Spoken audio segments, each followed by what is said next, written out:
Tenemos un tuit del ministro de Salud, ¿no? Sí, se conoció esta mañana y de esta manera el ministro informaba sobre la presencia de una nueva cepa en el país. Concretamente lo que dice es, recientemente se detectó la variante de Amazonas P1 en 2 muestras y la variante de Río de Janeiro P2 en otros 2 viajeros, todos ellos provenientes de Brasil. La variante de Río de Janeiro ya había sido identificada en la Argentina durante el mes de enero, pero no había hasta el momento casos de la variante de Amazonas, la llamada P1, que aparentemente es mucho más contagiosa y es la que está causando un estrago en gran parte de Brasil, sobre todo en el sector de Manaus, y se teme que sea la variante predominante en todo Brasil y que se pueda propagar también a los países vecinos. Por eso es tan importante que se haya podido identificar la presencia y también aislar y controlar a esas personas para que esa variante no comience a circular en el país. Muy bien, Gaby. Entonces quiere decir que todavía no tenemos una cepa que tenga documento nacional de identidad argentina. Sí, tenemos un montón. ¿Ah, sí? Un montón de variantes hay circulando en el país, pero ninguna que tenga estas características y mutaciones como para llamar la atención y decir que es la cepa predominante. Vamos a hablar con un especialista, ¿no es cierto, Gaby? Sí, con Josefina Campos, que ella es la coordinadora de la plataforma genómica, justamente del Instituto Anlis Malbrán, donde lograron identificar estas cepas. ¿Qué tal, Josefina? Buenos días. ¿Qué tal? Buenos días. Bueno, la idea es, ¿qué tenemos que hacer frente a esto? Y lo otro que es muy importante que se pregunta a todo el mundo, frente a las nuevas cepas, ¿las vacunas que están llegando sirven? Bien, primero la primera pregunta clave, ¿qué podemos hacer nosotros? Bueno, seguir con los cuidados que todos conocemos, recomendados por el Ministerio de Salud. Independientemente de la variante que esté circulando, el uso de tapabocas, el lavado frecuente de manos, la distancia social, la ventilación de ambientes es clave. Seguir con la campaña de vacunación también.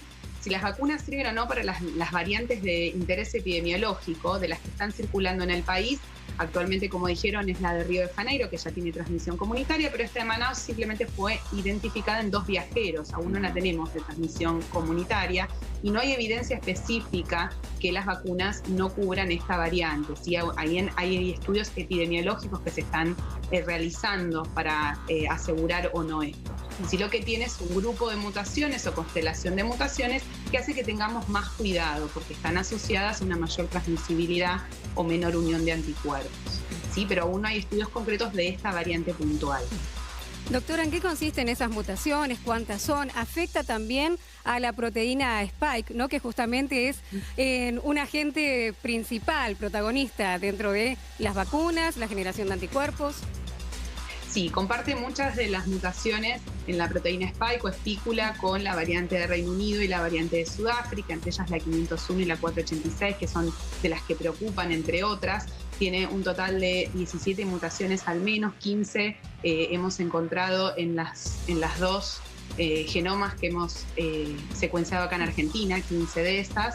Y bueno, es importante seguir en detalle esto. Hay varias de esas mutaciones que en estudios in vitro, individualmente, han sido asociadas a esta disminución de unión anticuerpos y un aumento de la transmisibilidad. Por eso es importante la vigilancia genómica activa, especialmente lo que está en transmisión comunitaria, no solamente lo que ingresa por viajeros. Sí, doctora, ahora viene un tema difícil, seguramente complicado para todo el mundo y que todo el mundo se lo está preguntando.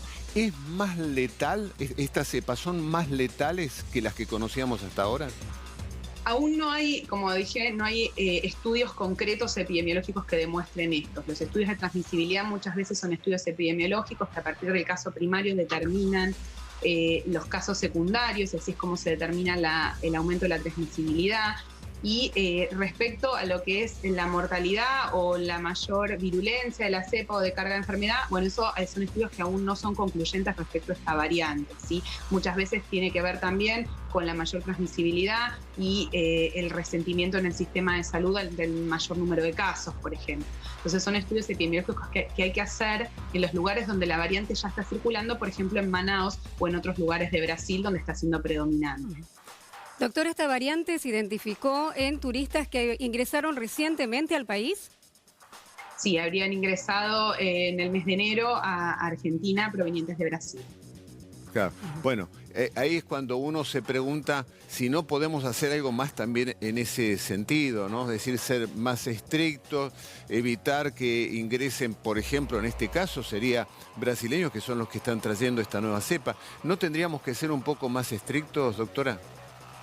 En ese sentido, estamos trabajando junto con la Dirección de Epidemiología del Ministerio de Salud, el Laboratorio Nacional de Referencia de Virosis Respiratoria, discutiendo todas estas opciones y probabilidades y tratando de informar lo más certeramente posible para ver cuáles son las medidas correctas para evitar la propagación de estas nuevas variantes. Bien, muchísimas gracias, doctora. Gracias por ayudarnos a entender lo que está pasando ahora, ¿no? Con estas nuevas cepas. Muy amable.